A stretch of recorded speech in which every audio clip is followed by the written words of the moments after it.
Yep, hello drumstickers, how's everybody? I hope you're doing fantastic, okay? Here we are, I'm Alberto Iglesias. This is, I don't know why when I talk in English I say Alberto, it's Alberto, Alberto Iglesias. This is Drumsticks Sunday channel, and here we have a different pair of drumsticks every week. So, as I told you in the last video, I'm not going to tell you what's the next drumstick I'm gonna use, so it's kind of a surprise for everybody in every chapter. And here we are, and what I've been using this week. Okay, so I've been using the signature model from the one and only Haynes.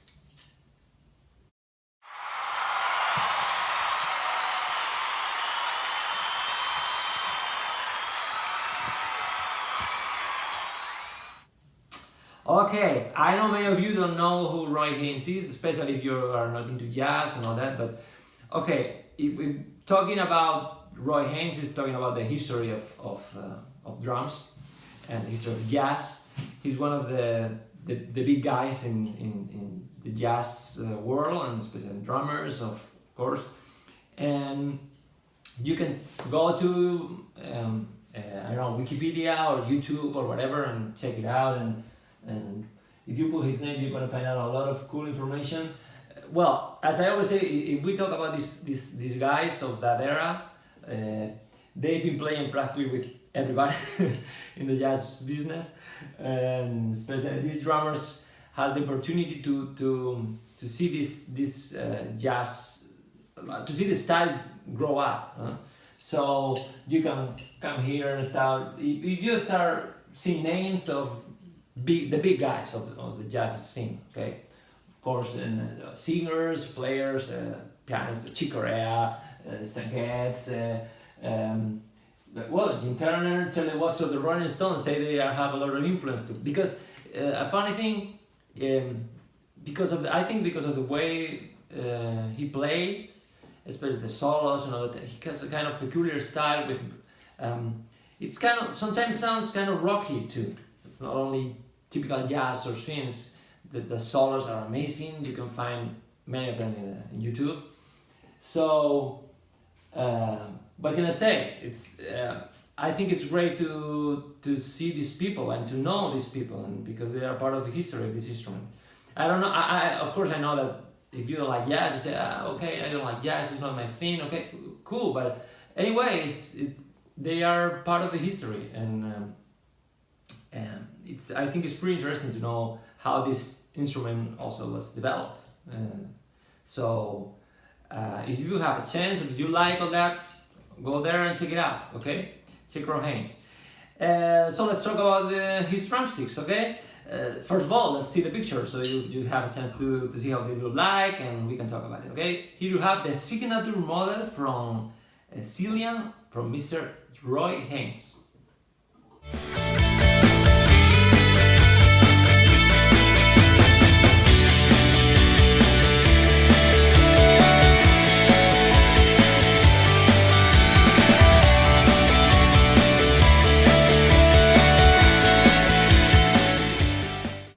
Cool, here we have it, okay? Kind of strange, they're kind of peculiar, not the usual or the typical drumstick, right? Let's start, as always, with the sizes and all that.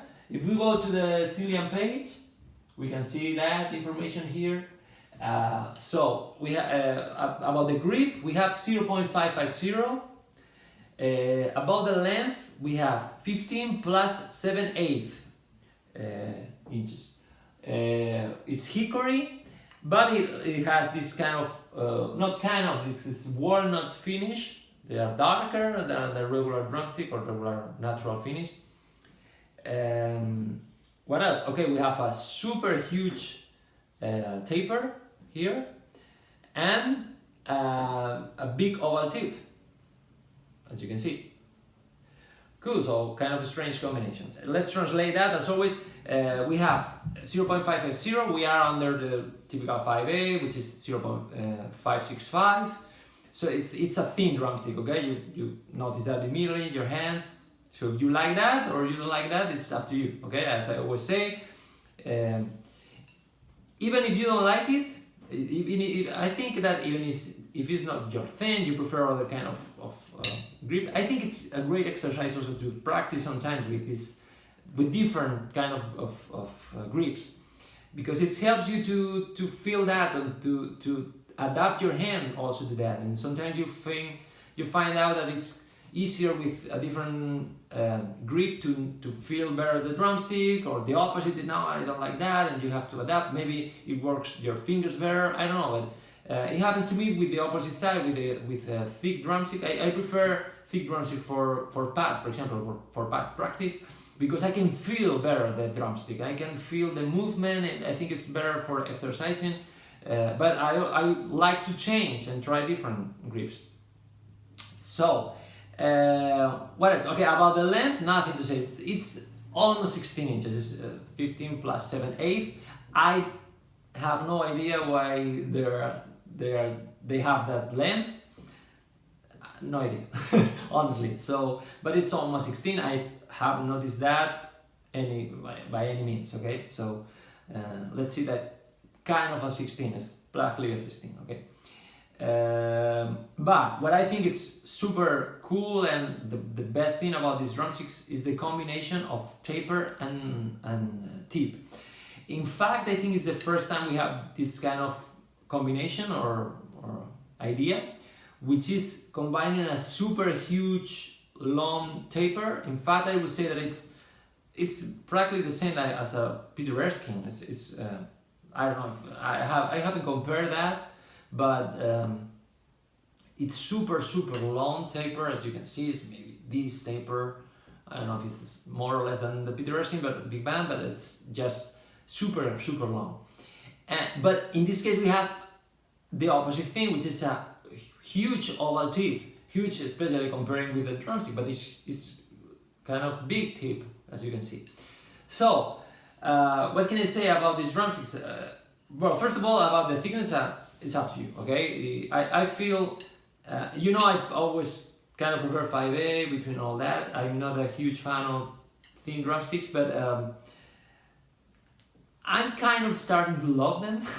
I feel like, as I've been saying a lot of times, that it put me in a different state of mind when I play using thin drumsticks, and I started to love them for some specific situations, like jazz, on not only jazz, but some kind of styles, fast styles too. I don't know. I would say that I adapt better myself to thin drumsticks than to thicker or thick drumsticks. Okay. But anyway, it's up to you. Okay. If you are incapable to play with thin drumsticks, it's not your thing. Of course. Here we have a thin drumstick. Okay. After that, nothing to say about the length also, but as I say, it's practically a 16, so works great. It's more or less my measure. Perfect. Let's talk about this combination. First thing, when I get this pair in my hands, I thought, okay, I think I'm gonna feel really good about the taper. It's gonna work, but I'm not gonna be a huge fan of the tip. And in fact, the first day I play, I said, the only thing I don't like about these drumsticks is the tip. But after keep practicing and testing in different surfaces and the pad and all that, I started to realize, okay, first of all, they are super fast. Great drumstick for fast playing. They react really great. And I realized, okay, I have the taper thing. I have this kind of speed that you get from a long taper. I'm getting that, but I can feel, or I don't feel that instability I get from a regular long taper drumstick. I've mentioned that many times in the past. If you are not usually watching the channel, the main thing you get with a long taper is you get a more rebound. They round faster, but you get some kind of they are not so stable. They move more. You have to learn to control that rebound more than when a regular taper. In this case, I wasn't noticing that so much, and I said, okay, this has to be something. And after testing the whole week, I think that what's giving you this is the combination of long taper with this tip. Why? Okay, we have this taper with this thing, and on the other side we have the tip, which is giving you the opposite thing. You have a big tip, long tip, oval tip, a lot of surface touching. So you get two things. You get less rebound by default, more surface touching, but you also get more sound. I mean, the cymbals opens more, but also you get more sound from the drums too. You get from the snare, for example, the stroke sounds a little bit fatter, let's say more round. You get more sound, and that combination, I think, it works really great in these drumsticks. So because you get the speed, but you also get a little more control too, and man, after using them for 2 days, I was loving them. I was playing in the living room while I was watching TV in the pad, and I was, oh man, this is great. It works really fast. They are super fast. They are stable. Works really great. When I was using them, sorry, with the kit, at the beginning I thought, okay, this is what I was expecting. The cymbals opens. You'll miss a lot, maybe a little bit of the ping, but in my case, I'm not looking for that. I'm looking for that ping, or not that much. So what I found out is, okay, I'm getting a lot of sound, or not a lot, but I'm getting more sound from the drums. I mean, the sound I was getting from the snare, for example, it was really great, because I'm kind of playing a middle to low volume. I love that. So when I use long taper drumsticks, I usually find out that, okay, I think I need a little bit more sound, because it's not only about volume, it's about the kind of sound you get. Because if you have long taper and small tip, sometimes you miss that. You hear a lot of sound. Sometimes you can hit, of course, harder, and you get more volume, but not a lot of the kind of sound is different. It's more flat, maybe. In this case, I was getting all that. I was getting that part of the sound that I was missing with the other drumsticks. So I started to realize, okay, I really love this sound too. With the ride, of course, maybe sometimes you want that ping and you need that, depending on the song. And in this case, of course, you can modify the angle, but trying that, it's not working really great with this drumstick. I mean, the kind of tip is not giving me that super fast difference in the angle, of course, as I was talking about. So, but anyway, I was liking the kind of sound. I play with dark cymbals, and so it's really a great combination. And honestly, I love them. So it's an example of something that you think you're not gonna like, but after using them and testing and giving an opportunity, it works for me, and I think I love them. I think they are really great, and I think it totally makes sense with the way that Roy plays, with their solos and all that. When they are pretty energetic, with a lot of simultaneous strokes, and so I think it makes sense with the kind of sound that he was getting, and I think I understand why he designed this and why he's using it.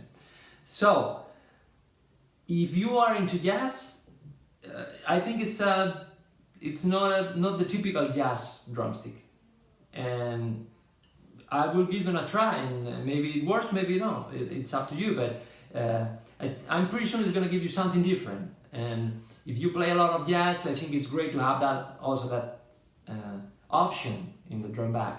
Sometimes maybe you are playing, you're gonna play a song that when I'm gonna need all that more sound, but I don't want to increase a lot of my volume, and so you get this. You get, okay, I'm gonna maintain the volume thing with the long taper, but I'm gonna get a little bit more sound with the tip, and I'm gonna get a darker sound with the ride and all that stuff. So anyway, great drumsticks. It's one of the drumsticks that really fits with the way I play, I think. So if you have a chance, we're gonna try, okay? Cool. Nothing else to say. Yes, we have 7 days in front of us to try and to keep practicing, and let's see what happens the next week, okay? Have a nice week. Goodbye.